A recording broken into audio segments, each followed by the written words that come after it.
സ്വർഗത്തിൽ വെച്ച് നിങ്ങളെ കണ്ടുമുട്ടുമ്പോൾ എനിക്ക് നിങ്ങളെ തിരിച്ചറിയണ്ടേ? എന്നാലല്ലേ ഒരിക്കൽ കൂടി എനിക്ക് നന്ദി പറയാൻ പറ്റൂ.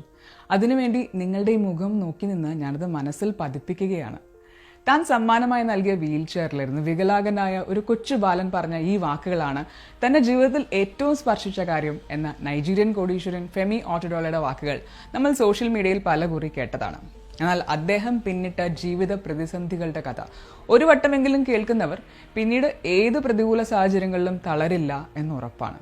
ശതകോടീശ്വരനായിരിക്കുമ്പോൾ തന്നെ തന്റെ സർവ്വസ്വത്തുക്കളും നഷ്ടപ്പെട്ടിട്ടും തളരാതെ മനസാന്നിധ്യത്തോടെ ജീവിത വിജയത്തിലേക്ക് പടപൊരുതി തിരിച്ചു കയറിയ ഫെമി ഓട്ടഡോളയുടെ റിയൽ ലൈഫ് സ്റ്റോറി. 2008 അത് നടന്നത്. 10 ലക്ഷം ടൺ ഡീസൽ നൈജീരിയൻ തുറമുഖത്തേക്ക് അടുക്കുന്നു.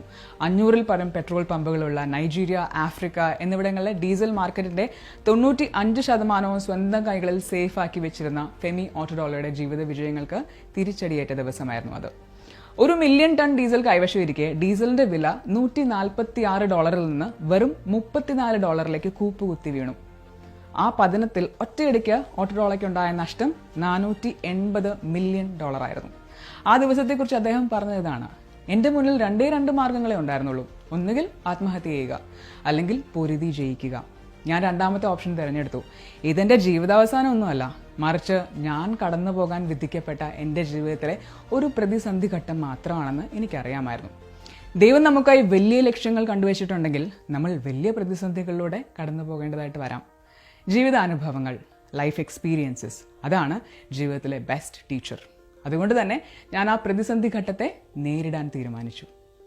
184 ഫ്ലാറ്റുകൾ, നൈജീരിയൻ ബാങ്കിംഗ് സെക്ടറിലെ ഏറ്റവും വലിയ ഇൻവെസ്റ്ററായിരുന്ന അദ്ദേഹത്തിന്റെ ഷെയറുകൾ, ആഫ്രിക്ക ഫിനാൻസ് കോർപ്പറേഷന്റെ മേജർ ഷെയർ ഹോൾഡർ പദവി, ട്രാൻസ്കോപ്പ് ഹിൽട്ടന്റെ chairman post, Mobil of Nigeria, Chevron Texaco അല്ലെങ്കിൽ വീസ ഫോൺ എന്നീ ബഹുരാഷ്ട്ര കമ്പനികളുടെ ഏറ്റവും അധികം ഷെയറുകൾ തുടങ്ങി താൻ നേടിയതെല്ലാം തന്റെ കടം വീട്ടാനായി ഫെമിക്ക് വിൽക്കേണ്ടി വന്നു. 2010-ൽ ഫെമിക്ക് ആകെ ഉണ്ടായിരുന്ന സമ്പാദ്യം തന്റെ ഓഫീസ് കെട്ടിടവും ആഫ്രിക്ക പെട്രോളിയം എന്ന സ്ഥാപനത്തിന്റെ 34% ഷെയറും മാത്രമായിരുന്നു. എല്ലാ മാസവും ബില്യൺസ് സമ്പാദിച്ചുകൊണ്ടിരിക്കുക എന്നതുപോലെ എല്ലാ മാസവും ബില്യൺസ് കൈമോശം വന്നുകൊണ്ടിരിക്കുക എന്നതും എൻ്റെ വിധിയുടെ ഭാഗമായിരുന്നു എന്ന ഫെമി.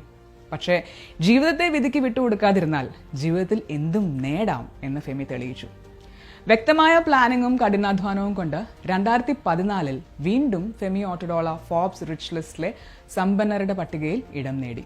ഫോബ്സ് മാഗസിന്റെ 2021-ലെ കണക്കനുസരിച്ച് ഇന്ന് ഫെമിയുടെ ആസ്തി $6 ബില്യൺ ആണ്.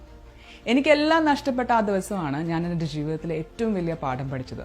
ജീവിതത്തിലെ പ്രതിസന്ധികൾ എത്ര കഠിനമാണെങ്കിലും മനസാന്നിധ്യം കൈവിടാതിരുന്നാൽ എനിക്ക് അതിനെയെല്ലാം നിഷ്പ്രയാസം നേരിടാനാകും, തരണം ചെയ്യാനാകും എന്ന പാഠം.